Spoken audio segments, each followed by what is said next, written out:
I believe, through my experience, that leading in crisis is a real test of a leader. And certainly, with the global economic meltdown of 2008, 2009, we've had just such a test. Because when you're in a growth period or in a stable period, leadership is very different. And I think when you go in a real crisis, you find out what people are made of. Will they follow their true north? Will they stay true to their beliefs, their convictions, and their values? Or do they deviate under pressure? Are they willing to acknowledge their mistakes? Are they willing to come forward and say, you know, I blew it, but we're going to correct it? Or do they kind of hide or cover up or rationalize or say, you know, nothing I could have done about it?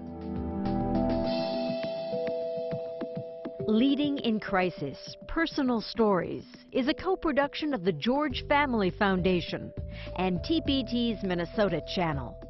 Funding has been provided by Target and Frederickson and Byron, PA.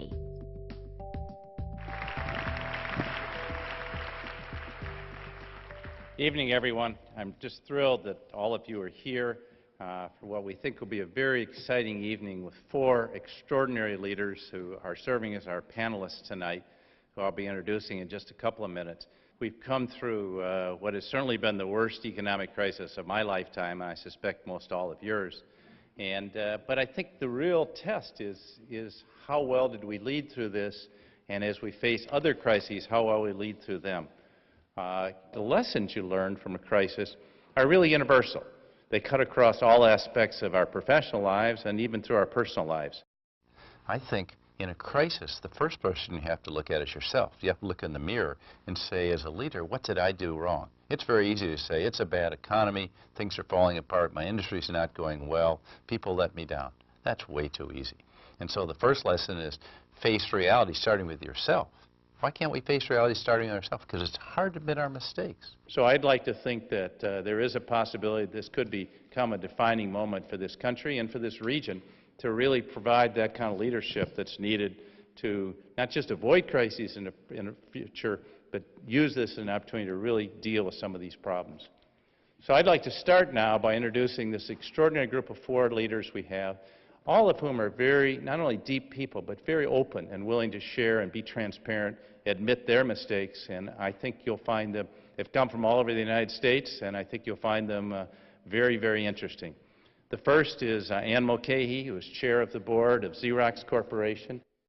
Ann Mulcahy came into Xerox first as chief operating officer and then chief executive officer. Never think she was going to get the job. Somebody once called her the accidental CEO. I would never say that. I think it was her time, and she stepped up to a job she never thought she was going to get into, and no one knew the trouble Xerox was in 2000. The company was bankrupt. Our second panelist is David Gergen, many of whom you know David from being a commentator on CNN. David Gergen has become very well known for being a commentator on CNN. But what is less well known is he served in the White House with 4 presidents, 3 Republicans and 1 Democrat.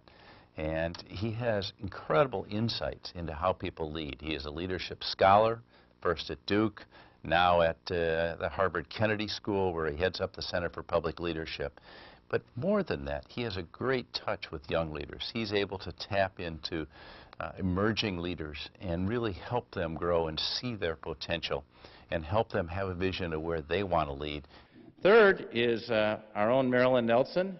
Marilyn Carlson Nelson is another great human leader, one of the great leaders of our time. She took over a company from her father, and her father was a very successful entrepreneur, but Marilyn had to lead it through a growth stage of building a very stable and strong organization, which she has done.